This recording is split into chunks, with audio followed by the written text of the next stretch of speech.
Hello, Phil here from Wings of Pegasus and welcome to another analysis video. If you enjoy this video, please give it a thumbs up and subscribe. On the agenda tonight, we're going back to 1985. We're going to be taking a look at Michael Jackson and he's going to be getting down his vocal takes for We Are the World. And this is an interesting one because we get to hear Michael's voice as it was without any post-production such as reverb, delay, all of those things that can get in the way of hearing somebody's true voice, whereas we can hear with this performance Michael's vocal registers and how he was able to sing the way that he did. But let's get Michael up on screen and see how he gets on. We are the world, we are the children, we are the ones who make a brighter day, so let's start giving.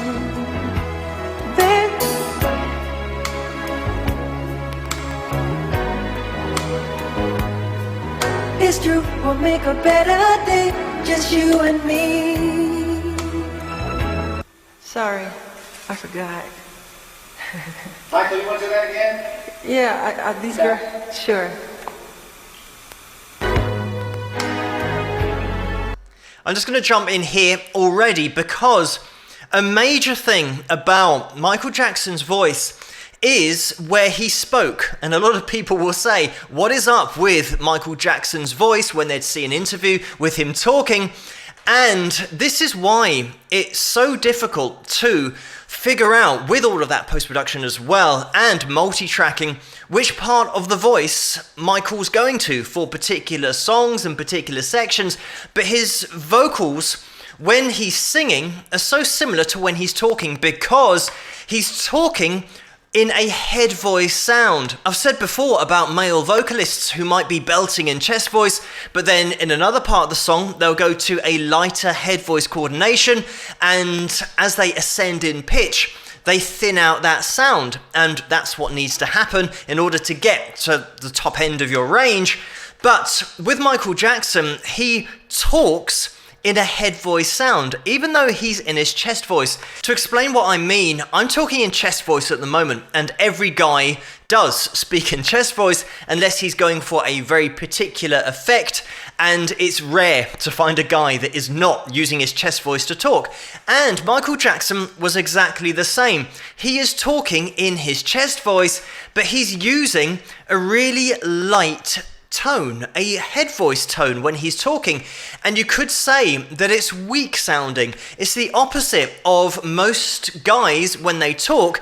They have quite a lot of body to the sound, and Michael Jackson is not speaking in a really high pitch, and this is the interesting part because he's speaking at a pitch where a lot of other guys do. It's just the tone that he's making is totally different. So when he ascends in pitch when he's singing, because his talking voice sounds like his head voice, you can't tell where he transitions into his head voice because it all sounds the same. So at around 45 seconds in the video, you can hear that Michael Jackson says, "Sorry, I forgot," because he's forgotten the point at which he should be singing and shouldn't be singing. But the detail of that was around an F3, I believe. Everyone talks in pitches. This is another thing, so I just analyze that. Sorry, as to what note it actually was, and you can go onto your keyboards and find the note if you want to. But if I was to say, "Sorry, I forgot," in my voice, it sounds totally different, but it's the same note. Sorry. There is that head voice sound that Michael Jackson always had, but he wasn't talking really high. He wasn't going, "Sorry, I forgot." It didn't sound like that. It wasn't a really high note.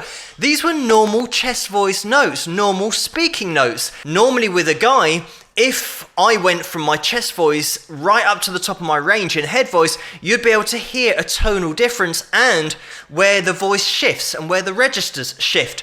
But if your chest voice already sounds like the top of your range in head voice, you're never going to be able to tell. And this was the thing about Michael Jackson. Only because we have this footage and we can listen to it and hear his voice as it was, you can start to see how he managed to do it. Referencing his talking voice and that head voice quality that he had in there that he used on a daily basis, I have seen a vocal warm-up that Michael's doing in the studio where he just warms up his voice from top to bottom range-wise, And he gets down to a rounded G2, which is a low note, and guys that sing will know these notes that I'm talking about. Obviously, there will be guys that can sing a lot lower than that, but it's a lot lower than you'd expect considering the range that Michael had at the top end of his voice. So he did have access to a lot of low notes, it's just that he didn't use them. The difference between Michael and pretty much every other guy is that Michael didn't have a standard upbringing, and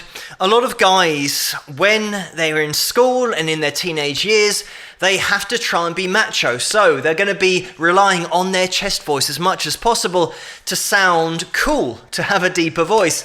If they were at school and they were talking a little bit like this, even though I'm still using the same pitch, it's not going to be a good idea, especially if you're not at the nicest school. But Michael Jackson had such a soft personality, and therefore he had a soft speaking voice. Not to say that he couldn't speak in a lower register if he wanted to, but his personality determined where he spoke in his range, which meant that when he was singing, it just blended into one sound. Just before we get back into the video, if you haven't done any recording yourself and haven't been in a studio and you're wondering what's going on here, why is Michael just singing the same thing over and over again?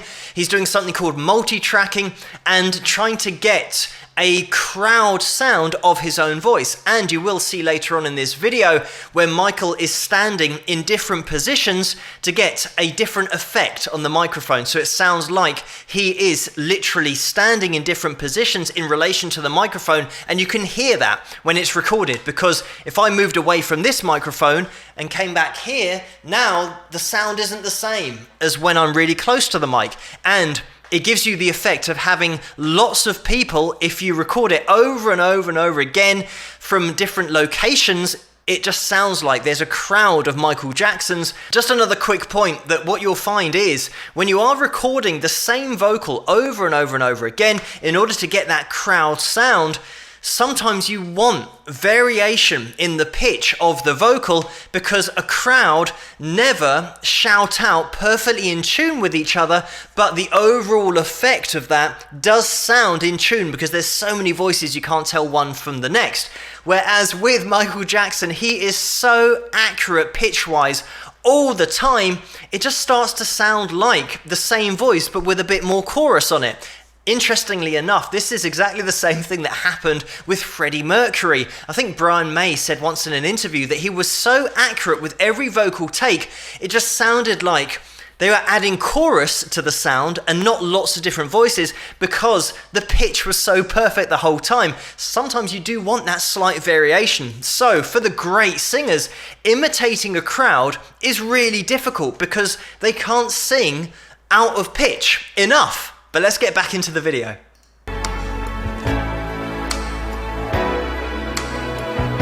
We are the world. I need more of the other voice. I can hardly hear it.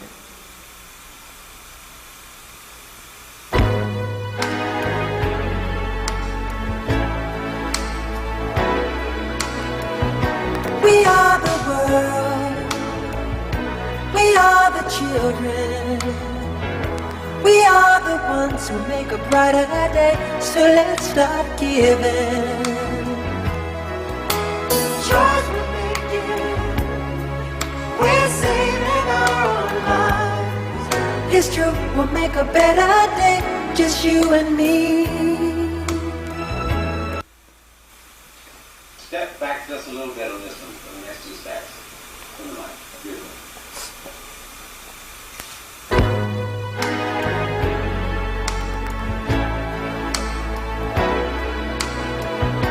We are the world.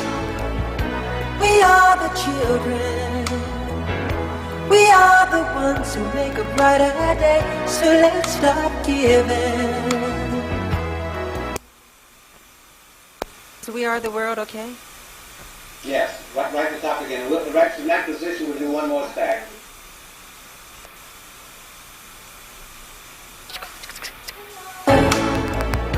We are the children.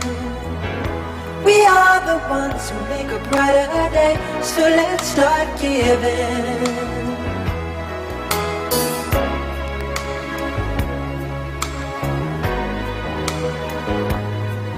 It's true, we'll make a better day, just you and me.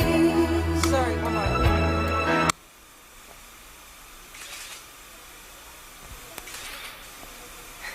Let's start giving.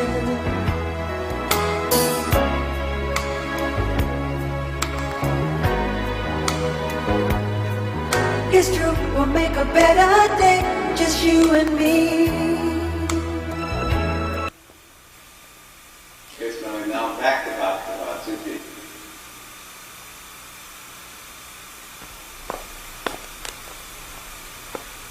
We just have balance before we go from there. Stop the track. Pardon? Oh, we are the world. We are the children. We are the ones who make a brighter day. So let's start giving. Beautiful. I'm just going to jump in there because we can see Michael just taking a step back, and now he's right back getting these different positions for the different sound. But also there, we got to hear Michael's voice just as it is, and he was crazy accurate pitch-wise. And when we're listening to him getting down these chorus parts over and over and over again, it just sounds like somebody playing back the track and that he's not singing, but that's just how accurate he was. When singers are doing vocal warm-ups, and the vocal warm-up that I referenced earlier that I've heard Michael singing through, he's not worried about pitch on warm-ups because it's a vocal warm-up. And this is something that people sometimes judge vocal warm-ups as if it's some kind of performance. So somebody who is going and making silly noises, they'll say, oh, that was rubbish, or oh, they're flat, or they're sharp, and they're not hitting the notes properly.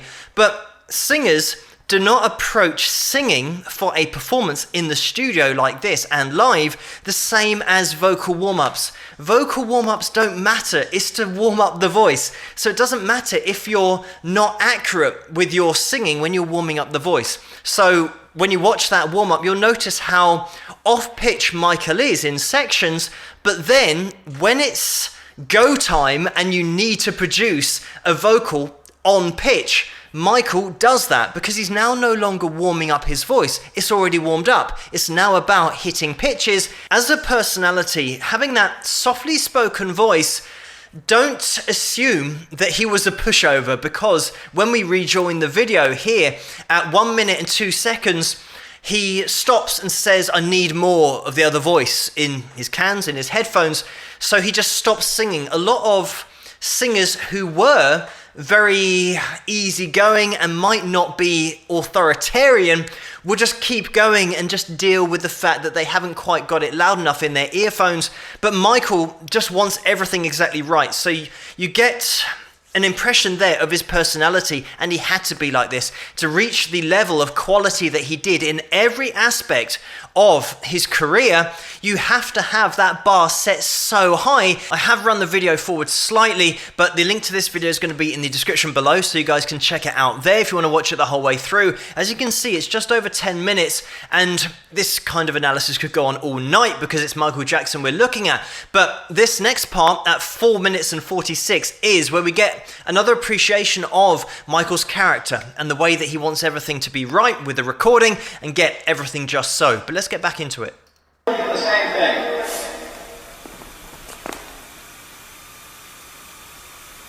On the first track, could you just let me do Just You and Me right after Dave? One punch on the basic. Yeah, just on the first one, on Just You and Me. Better Day Punch. Just you and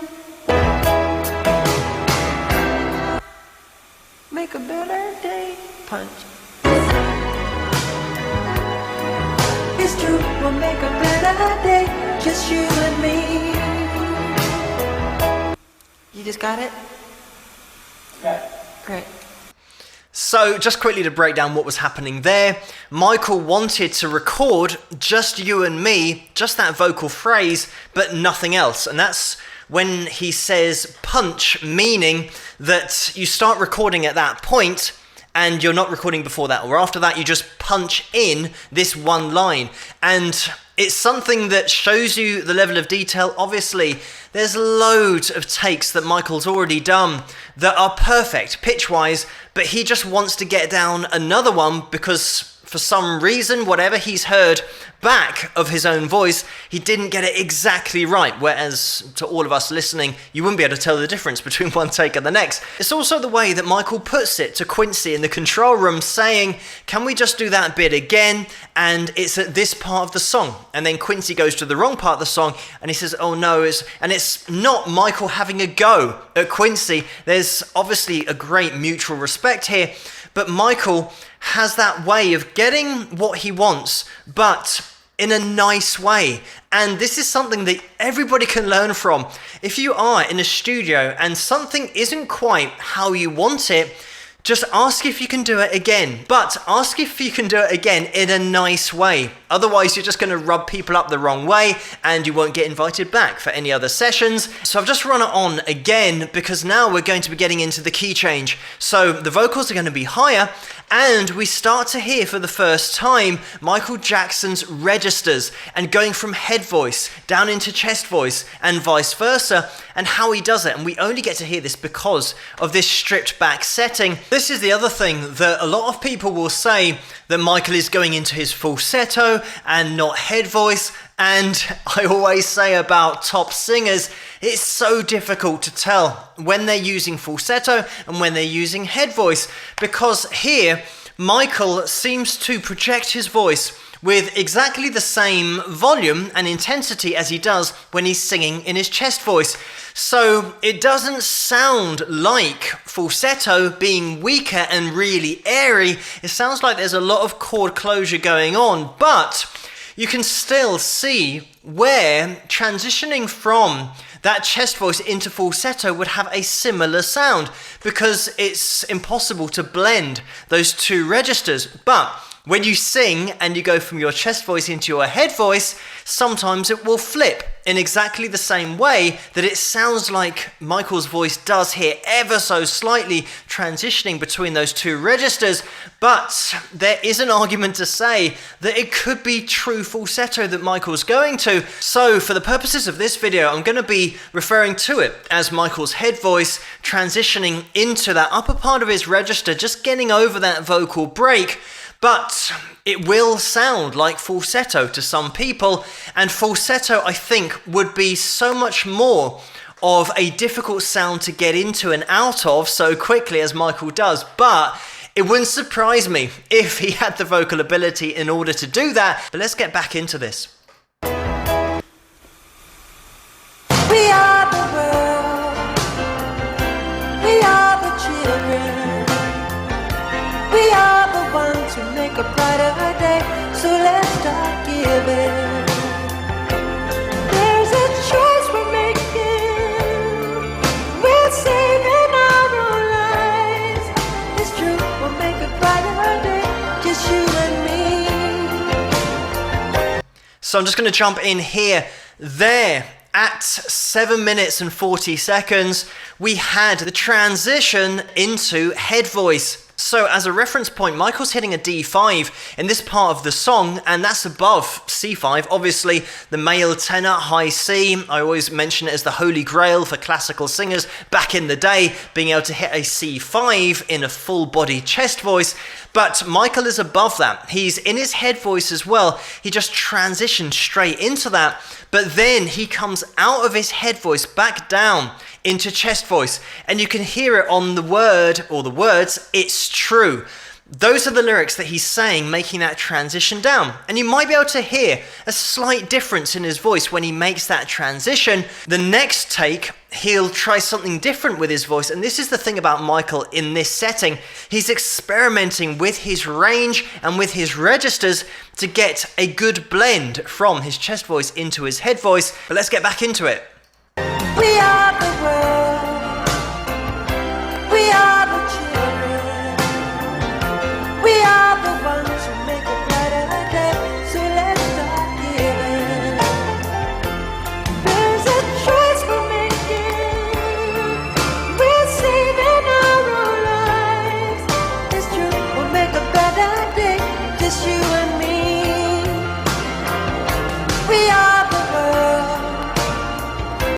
And there we have it. And it's interesting because Michael just makes a movement towards his throat because he's figuring it out. And you'll see that the next take he does is the perfect take, and they could copy and paste the next take if they want to on the recording when they release it, because in just 2 takes of not quite figuring out how to blend his head voice and chest voice, the 3rd time through he absolutely nails it so that you can't hear that break in his voice. Let's get back into it.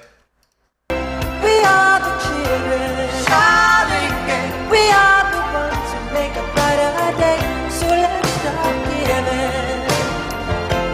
There's a choice we're making. We're seeing our own lives. It's true, we'll make a better day. Just you and me. And there we have it. So Michael just blending down into chest voice there, and it sounded like he was using a really light chest voice sound for It's True, because that was the part that when he sang it through the first time, it didn't blend as well, and now going to his chest voice for that, he then nails it. And like I said, that is the perfect take and the job's done. A really interesting video to take a look at from a vocal perspective, because we get to hear Michael talking and having that light quality to his chest voice, then getting into his head voice and hearing the transition from one register to the next, which is something that you'd never hear on a recording. You would only be able to hear it in a studio setting like we've got here. Another thing, quickly just to mention, that when Michael is adjusting his glasses and you can see the size of his hands compared to his head, as a guitar teacher and a guitar player, you think he's got the genetics to have been a fantastic guitarist. Obviously, there's no guitar analysis in this video, but just something I thought I'd mention. Thank you guys. Keep these suggestions coming in the comments below. If you enjoyed this video, please give it a thumbs up and subscribe. And I'll see you guys at the next one. Rock!